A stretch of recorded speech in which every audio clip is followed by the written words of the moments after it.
Well, I'd like to talk about the light as well as we go along. But Absolutely. yeah, what has happened to me since 1990 is that, I mean, when I saw a psychic in 1990, first psychic I ever saw, called Betty Shine, and this, I started being told I was going to go on a world stage and reveal great secrets, and all the stuff that's happened was coming through. This is what you're going to do. One of the things that came through from some source that she was connecting with was that you are going to be led to knowledge, and at other times we'll put knowledge into your mind. And basically you'll just know something and you won't know why you know it. And that has absolutely been what has happened to me in the last 32 years. The synchronicity of my life, because this is my life. I mean, I spend every waking minute pursuing this. And I think when I'm not awake, I think I'm pursuing it. And I have been led to knowledge in the most synchronistic way. But in the first few years after 1990, 91, very few years, I would be led to knowledge, and then I would conclude what the situation was as a result of that knowledge, that information. And then it switched quite early, really, probably 94 at the latest. And I would know something. And then the names, dates, places, confirmation, this world information would follow. And that's what's been going on ever since. When I just said that we live in a simulation, and the limit of it at this level is the speed of light, that just came. I just knew it. And then at that time, there was only one guy. I went looking for, people that were saying the same. I only found one, a guy called Nick Bostrom at Oxford University. But he was talking about it was a simulation, quite possibly, but he wasn't seeing it in the same way that I do. But there was no one else. And now, many, many, many increasing numbers of mainstream scientists have come out and said, it looks like we live in a simulation, not least because once you grasp that and its implications, the so-called great mysteries of life disappear. Why things happen and how things are possible. Why things appear out of nowhere and disappear into nowhere. As people say, I saw this UFO, it came out of nowhere and disappeared into nowhere. All these things can be explained once you grasp that it's a simulation, and this is just a frequency band within it.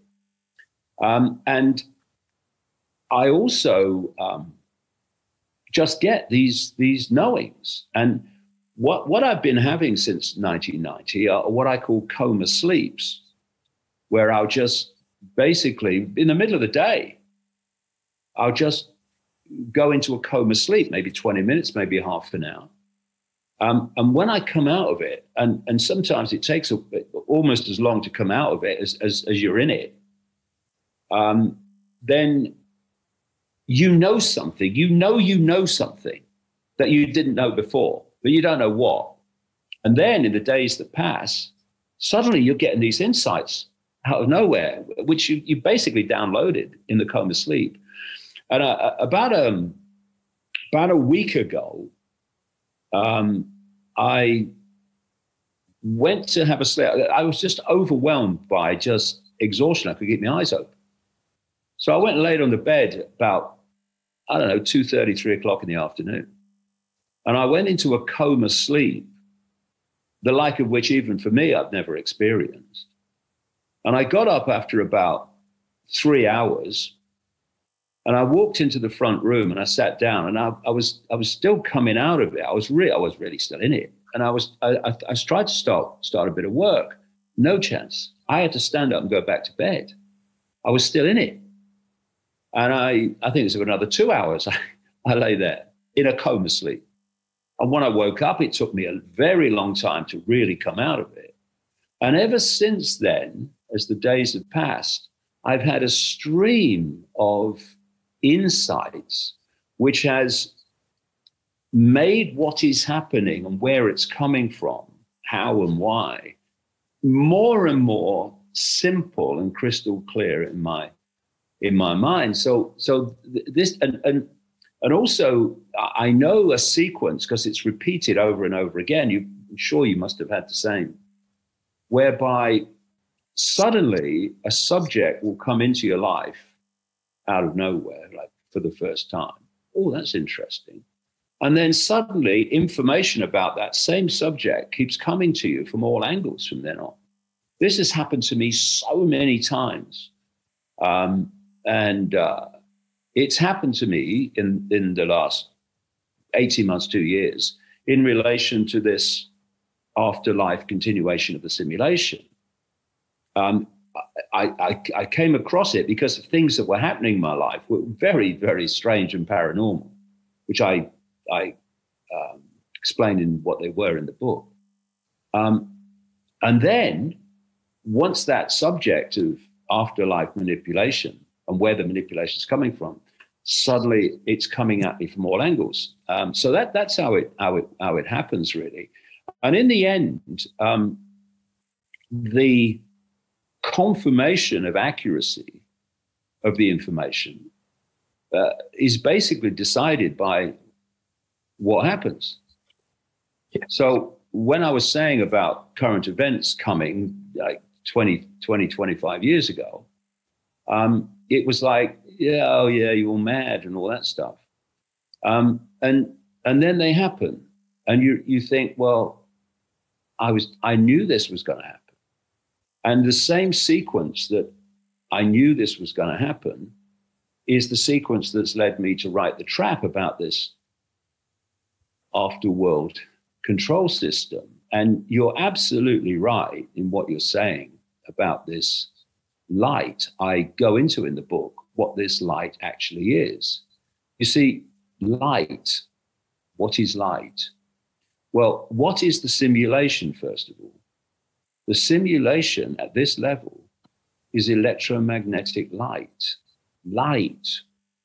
And, you know, when it says in Genesis about God creating the world in 7 days, let there be light.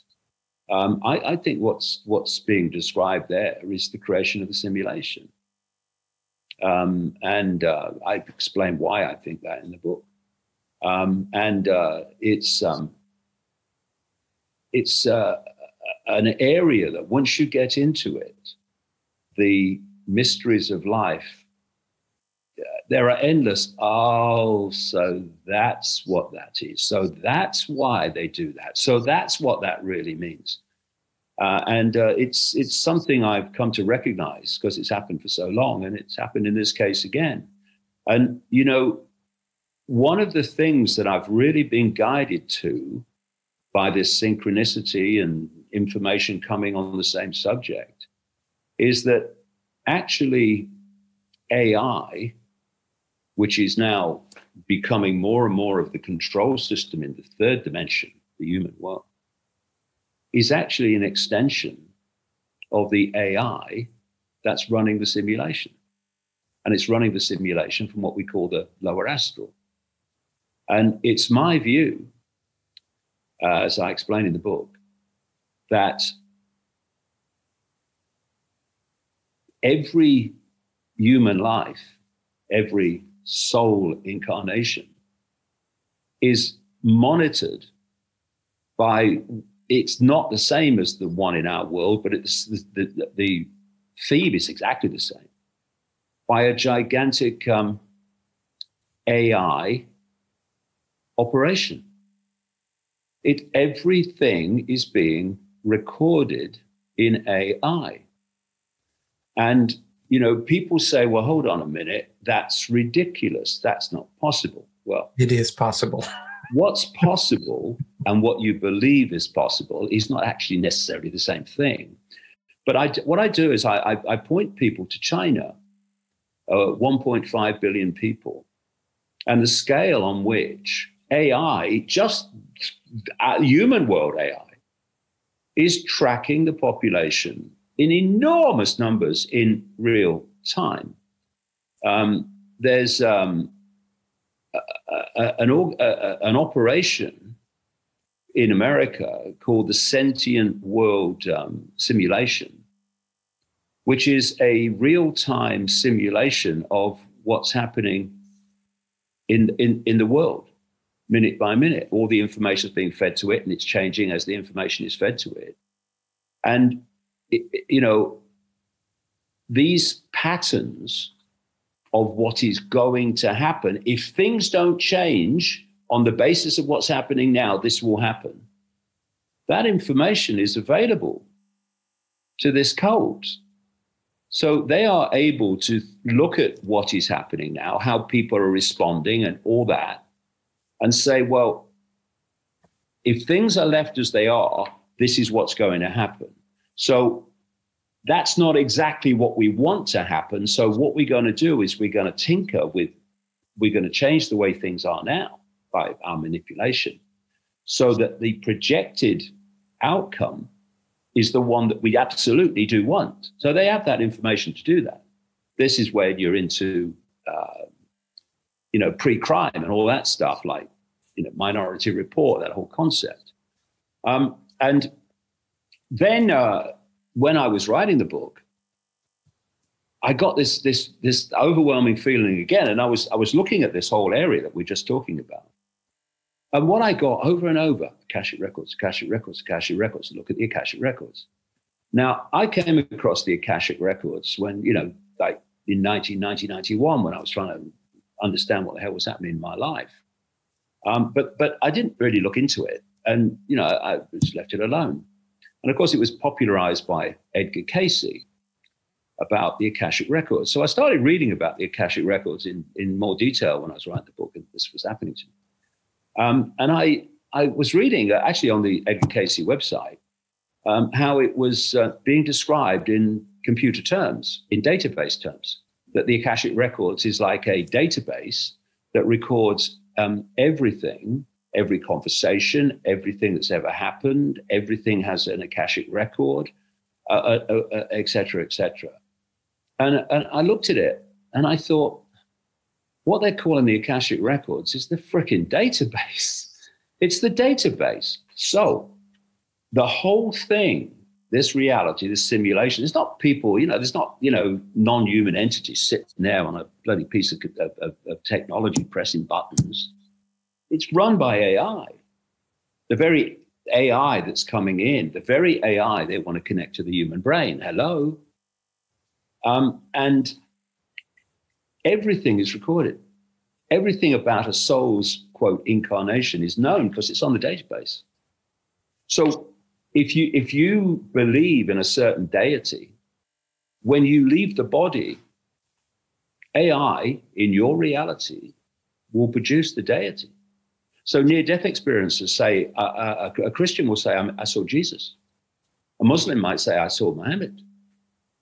And you see loved ones. And the loved ones, you read all these things that near-death experiences talk about. You see loved ones, and they draw you into the light tunnel. Now, what happens again and again, you read these accounts, they go through the tunnel, they feel this bliss, absolutely a doddle to simulate through frequency manipulation. I met a mind controller in America some years ago, and he said, I could get any two people to fall deeply in love with each other, even though in normal terms, they couldn't stand each other and would be repulsed by each other just by stimulating certain chemicals in the brain, which they do through frequencies. All right. So this manipulation is absolutely possible. So you see your loved one, and your loved one draws you up the tunnel.